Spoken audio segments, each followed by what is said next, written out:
Hey friends, welcome to my YouTube channel easy solution motor sports में। अगर आपके पास hero Maestro है और उसमें जो हेडलाइट आती है वो डैमेज हो चुकी है और आपको नई डलवानी है तो कितनी प्राइस में मिलेगी वो मैं इस वीडियो में बताऊंगा।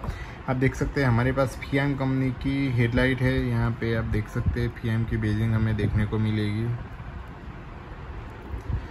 आगे से कुछ इस तरीके से दिखती है हेडलाइट, जिसमें बीच में हेलोजन बल्ब लगता है, साइड में पुश बल्ब लगता है। अगर पीछे से बात करें हम तो आप देख सकते हैं यहाँ पे पुश बल्ब की जगह है, यहाँ पे हेलोजन बल्ब की जगह है और पीछे से कुछ इस तरीके से दिखती है हेडलाइट, जिसमें यहाँ पे कितना वॉट का पुश बल्ब लगेगा वो मेंशन किया गया है।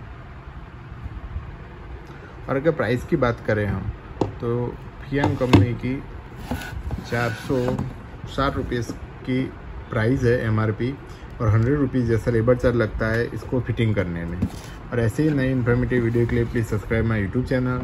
Thank you.